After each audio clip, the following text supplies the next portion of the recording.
Hi hello and welcome to school students corner. நீங்கள் இந்த சேனலுக்கு புதுசாக இருந்தால் இந்த சேனலை சப்ஸ்கிரைப் பண்ணிவிட்டு பக்கத்தில் இருக்க பெல் ஐக்கானை மறக்காமல் கிளிக் பண்ணிவிடுங்க. அப்போ தான் நாங்கள் போடுற வீடியோஸோட நோட்டிஃபிகேஷன் உங்களுக்கு உடனே வந்து ரீச் ஆகும். இன்றைக்கி இந்த வீடியோவில் நம்ம பார்க்க போகிறது 9th standard science unit 2 motion. So motion அப்படின்ற டாபிக் வந்து நம்மளோட லோயர் கிளாஸஸ்லேருந்தே நீங்கள் பார்த்துருப்பீங்க. ஒரு ஆப்ஜெக்ட் வந்து ஸ்டேபிளாக ஒரு இடத்துல இருக்குன்னா அது அந்த பிளேஸ்லேருந்து இன்னொரு பிளேஸ்க்கு அது நகர்ந்து போகும்போது அதோட பொசிஷன் சேஞ்ச் ஆகும்போது we will call it as motion. So what is mean by rest and what is mean by motionன்றதெல்லாம் நம்ம லோயர் கிளாஸஸ்லேயே படிச்சிருப்போம். ஸோ கம்மிங் டு த இன்ட்ரொடக்ஷனில் பார்த்தோம் அப்படின்னா motion is the change in the position of an object with respect to its surrounding. ஸோ ஒரு பொருள் வந்து நகருது, இல்லை நார்மலாக ஒரு ஹியூமன் பீயிங்கே நகர்றோம், இல்லை ஒரு வெஹிக்கல் நகருது, whatever it may be, அது வந்து ஏதோ ஒரு சர்க்கம்ஸ்டன்ஸ் சரௌண்டிங்லேருந்து தான் அது என்ன பண்ணுது, தள்ளுதுன்னு அர்த்தம். everything in the universe is in motion. So in the whole universeல பார்த்தோம் அப்படின்னா each and everything is moving. Why we are saying that as it is moving அப்படின்னு பார்த்தோம் அப்படின்னா பிகாஸ் நம்மளோட எர்த் என்ன ஆகிட்டு இருக்கு, இட் இஸ் ரொட்டேட்டிங். ஓகேவா? ஸோ இது ஆட்டோமேட்டிக்காக அது ரொட்டேட் பண்ணிக்கிட்டு இருக்கும், ரெவல்யூஷனும் பண்ணிகிட்டு இருக்கு எர்த்தை சன்னை சுற்றி. ஸோ நமக்கு வந்து பார்க்கும் போது அது மூவ் பண்ணாத மாதிரி இருக்கும். பட் ஆனால் ஆக்சுவலாக எர்த் என்ன ஆகிட்டு இருக்கு, சன்னை சுற்றி ரெவால்வ் ஆகிக்கிட்டே இருக்குது. ஸோ ஆனால் அது நமக்கு என்ன பண்ணலை, நம்மளோட கண்ணுக்கு அது தெரியல. So you may see objects moving your surrounding. சில டைம் வந்து நம்மளை சுற்றி சில ஆப்ஜெக்ட்ஸ் மூவ் ஆகிற மாதிரி நம்ம பார்ப்போம். For example when we are going in a car, train track, இந்த மாதிரி ட்ரெயின் ட்ராக்கில் போகும்போது நம்ம அந்த இதில் போகிறது வந்து சுற்றி நம்ம பார்க்குற அந்த மரம் செடி எல்லாமே நகர்ந்துட்டுருக்க மாதிரி ஒரு தெரியும் நமக்கு. ஏரோப்ளைனில் போகும்போது ஸ்கையில் எல்லாமே ஆப்ஜெக்ட்ஸ் எல்லாம் மூவ் ஆகிட்டு இருக்க மாதிரி இருக்கும். ஸோ இது ஒரு விதமான மோஷன். அதே ஃபேன் வந்து நம்மளோட சீலிங்கில் ஒரே பிளேஸில் என்ன ஆகிட்டே இருக்கும், ரொட்டேட் ஆகிட்டே இருக்கும், அது ஒரு விதமான மோஷன். இல்லை நம்ம ஊஞ்சல் விளையாடுறோம், ஸ்விங்கில் விளையாடுறோன்னும் போது டூ அண்ட் ஃப்ரோ ஆக்சிலேஷனில் அது மூவ் ஆகி வரும். It is also one type of motion. So the motion பார்த்தோம் அப்படின்னா it is described in many terms like distance, speed, acceleration and time. So இந்த லெசனில் நம்ம என்ன பார்க்க போகிறோம் அப்படின்னு பார்த்தீங்கன்னா we are going to see the equations of motion, displacement, velocity and acceleration. Rest and motion. So rest and motion பார்த்தோம் அப்படின்னா in physics the object which do not change their position are called as rest. அது ஒரு position எந்த இடத்துல இருக்கோ அந்த இடத்துலேருந்து மாறாமல் ஸ்டேபிளாக இருந்துச்சு அப்படின்னு we will call it as rest. While those they change their position they are called as motion. எக்ஸாம்பிளுக்கு பார்த்தோம் அப்படின்னா a book lying on a table and the wall of a room are at rest. ஒரு book வந்து ஒரு table மேலே இருந்தால் அது அப்படியே தான் இருக்கும் நம்மளாக நகர்த்தி வைக்கிற வரைக்கும், அப்போ அது rest. Wall of room are at rest.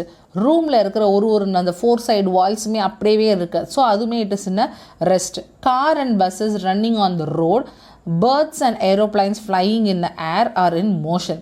So car bus ரோட்டில் நகர்றதும் சரி, இல்லை பேர்ட்ஸ் ஏரோப்ளைன் இந்த மாதிரிலாம் மேலே பறந்தாலும் they are considered as a motion. So motion is a relative phenomenon. This means that an object appearing to be in motion to one person can be at rest as viewed by another. ஒருத்தவங்களுக்கு ஒரு object நகர்ந்துட்டுருக்க மாதிரி தெரிஞ்சிச்சுன்னா இன்னொருத்தவங்களுக்கு அந்த object நகராத மாதிரி தெரியலாம். அதாவது ஒருத்தவங்களோட பார்வைக்கு அது ரெஸ்ட்டாகவும் இன்னொருத்தவங்களோட பார்வைக்கு அது மோஷனாகவும் தெரியலாம். For example if we are going in a car, நம்ம ட்ராவல் பண்ணிகிட்ருக்கும் போது when we are sitting in a window side and if we watch what we will see trees, அப்புறம் வந்து ரோட் சைடில் இருக்கிற எல்லா ட்ரீஸுமே வந்து பேக்வேர்டாக, ஏன்னா நம்ம ஃப்ரண்ட் மூவ் ஆகி போகிறோம், அப்போ அது எல்லாமே பார்த்தீங்க அப்படின்னா பேக்வேர்டாக போயிட்டுருக்க மாதிரியே இருக்கும் இல்லையா? ஸோ அப்போ அது வந்து என்ன, ஆனால் சேம் ட்ரீயை அது பக்கத்தில் நின்று பார்க்குறவங்களுக்கு எப்படி இருக்கும், அது வந்து அப்படியே ரோட் சைடில் அங்கேயே நிற்கிற மாதிரி இருக்கும்.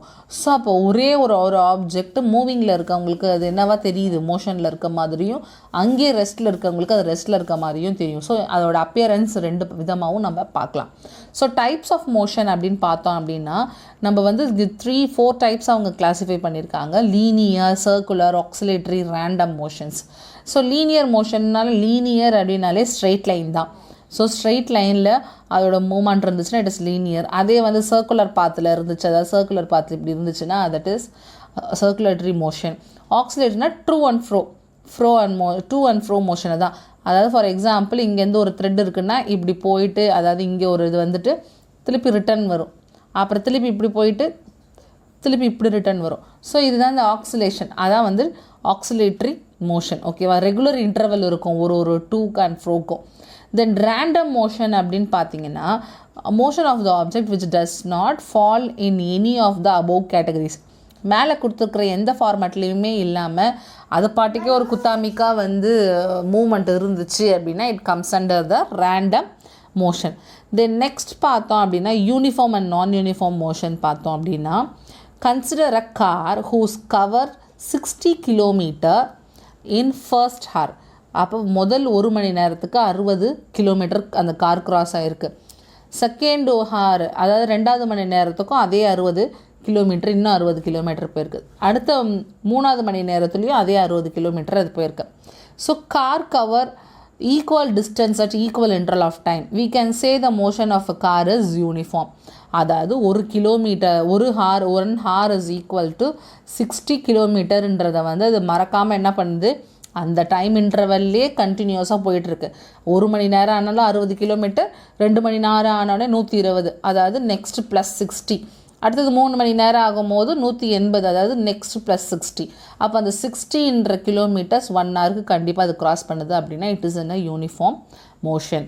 தென் நெக்ஸ்ட் பார்த்தோம் அப்படின்னா an object is said to be in uniform if it cover equal distance and equal interval of time, however big or small this time interval may be. அந்த கொடுத்துருக்க குறிப்பிட்ட டைம் வந்து இந்த 1 ஹவர்ன்றதும் கூட கிடையாது, ஈவன் 1 மினிட்டுக்கு கூட நம்ம என்ன பண்ணிக்கலாம், கால்குலேட் பண்ணி கூட பார்த்துக்கலாம். அது வந்து ஒரு சைஸ் வந்து அந்த டைம் இன்டர்வல் வந்து பெருசாக சின்னதான்றதெல்லாம் கிடையாது. நான் யூனிஃபார்ம் மோஷனில் பார்த்தோம் அப்படின்னா கன்சிடர் பஸ் என்ன ஆகிட்டு இருக்கு, ஸ்டார்டிங் ஃப்ரம் ஒன் ஸ்டாப், ஒரு ஸ்டாப்பில் ஆரம்பித்து ஸ்லோவாக பாஸ் ஆகி போகும். க்ரௌடட் ஏரியாஸ்லாம் பொறுமையாக போயிட்டு அந்த ரோடை க்ராஸ் பண்ணி போவோம். சப்போஸ் வந்து it manage to travel Marley 100 meters in 5 minutes. ஒரு 100 மீட்டரை ஒரு 5 நிமிஷத்தில் வந்து ஹெவி டிராஃபிக்கில் அது என்ன பண்ணுது, க்ராஸ் பண்ணுதுன்னு வச்சுக்கோங்களேன். நெக்ஸ்ட்டு பார்த்திங்கன்னா அதே மாதிரி 200 kilometers in 5 minutes அந்த ரோடு வந்து என்ன ஆகுது, கிளியராக இருக்கும் போது என்ன ஆகுது, பாஸ் ஆகுது. அப்போ நல்ல டிராஃபிக்காக இருக்கும் போது 5 நிமிஷத்தில் 100 மீட்டர் தான் போக முடியுது. ஆனால் டிராஃபிக்கே இல்லாமல் ரோடு நல்லா கிளியராக இருக்கும் போது ஆட்டோமேட்டிக்காக 2 கிலோமீட்டர் என்ன போக முடியுது, 5 நிமிஷத்தில் போக முடியுது. இது மீட்டர், இது kilometre. Then hence the motion of the bus is non uniform.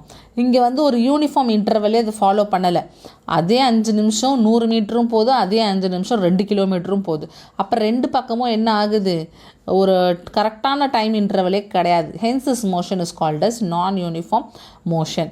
அதாவது வென் அன்ஈக்குவல் டிஸ்டன்ஸில் இன்டர்வல் டைமில் வந்து கரெக்டாக இல்லை அப்படின்னா it is considered as non uniform motion. Then thus an object is said to be non-uniform motion. It covers unequal distance in equal interval of time. Time 5 minutesன்றது வந்து மாறலை, ஆனால் distance தான் என்ன ஆகுது, அங்கே சேஞ்ச் ஆகுது.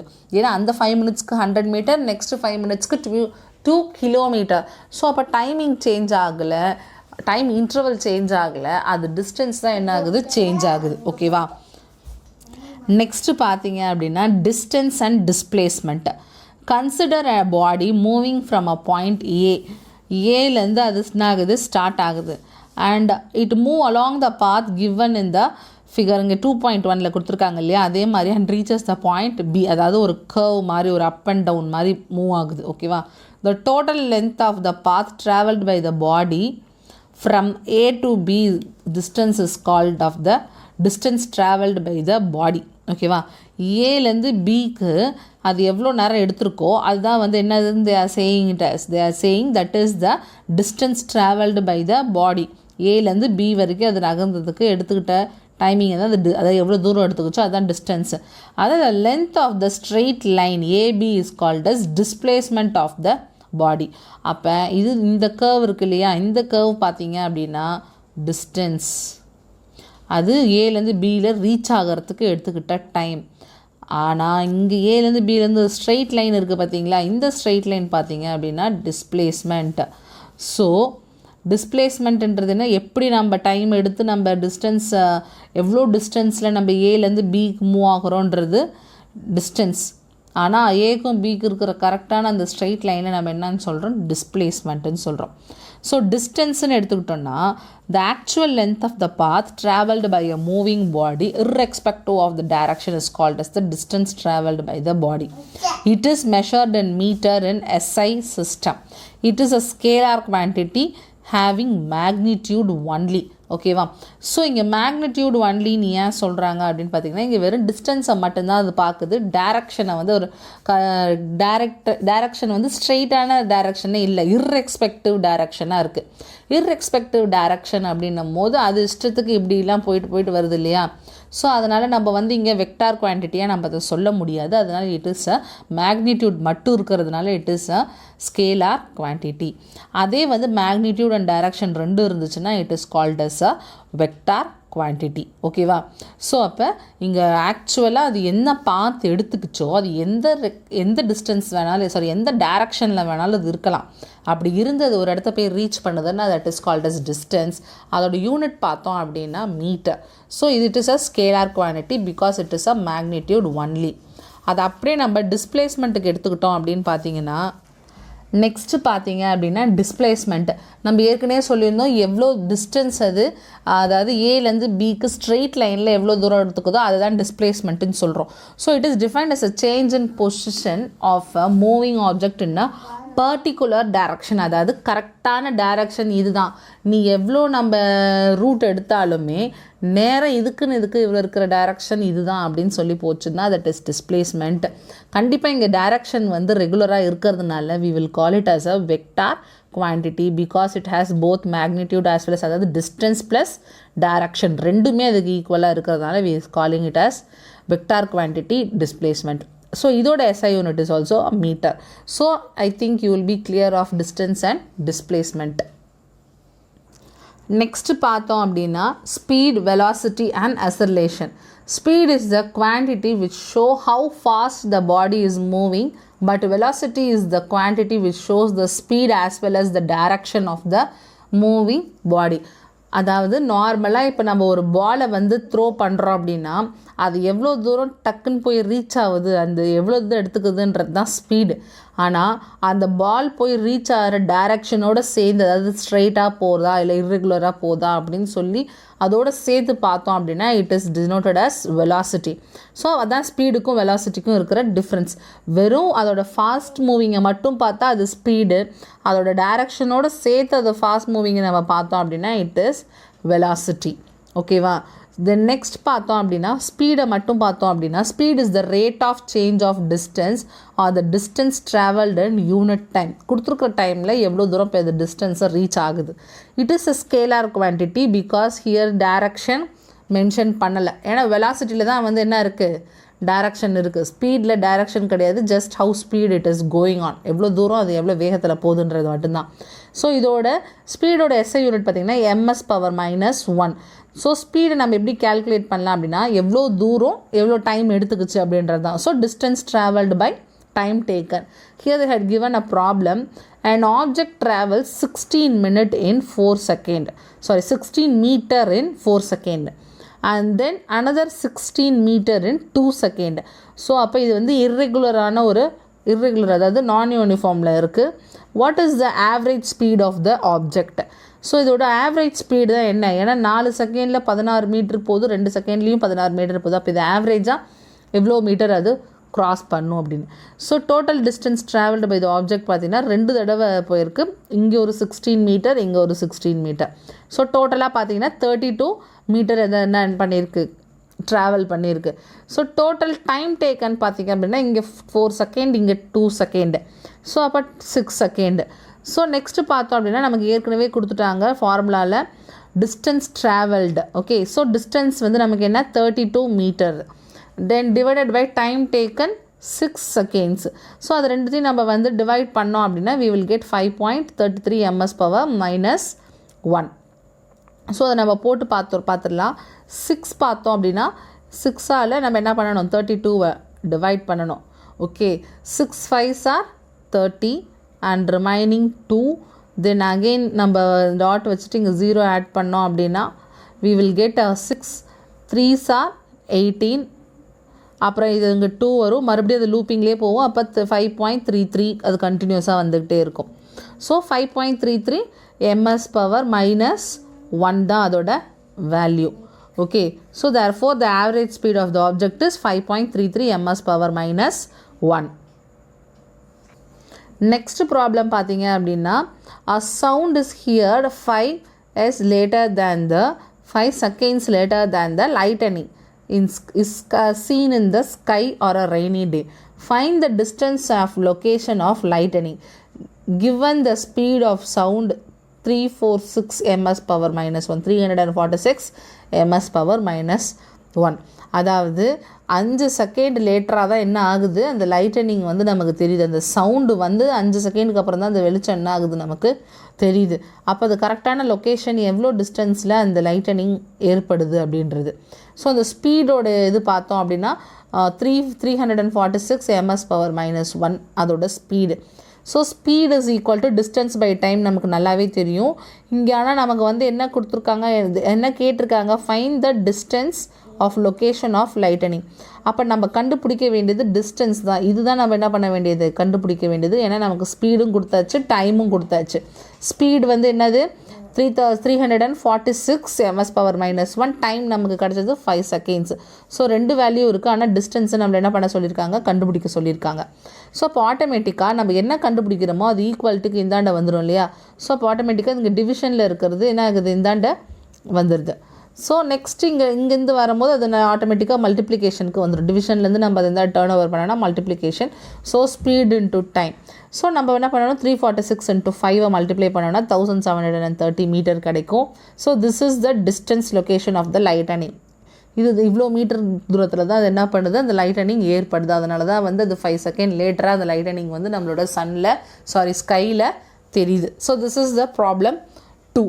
ஸோ நம்ம என்ன கண்டுபிடிக்க போகிறோமோ அதை நம்ம இந்தாண்ட எடுத்துகிட்டு இதை மாற்றி இதுக்குள்ளேயே நம்ம என்ன பண்ணிக்க வேண்டியது தான், ஆல்டர்னேட் பண்ணிக்க வேண்டியது தான். டிவிஷன்லேருந்து மல்டிப்ளிகேஷனில் வரும், அதான் டிஃப்ரென்ஸ். நெக்ஸ்ட்டு வெலாசிட்டி பார்த்தோம் அப்படின்னா, velocity is the rate of change of displacement. நமக்கு வந்து நல்லாவே தெரியும் டிஸ்பிளேஸ்மெண்ட்னா என்னன்னு சொல்லி பார்த்துருந்தோம்.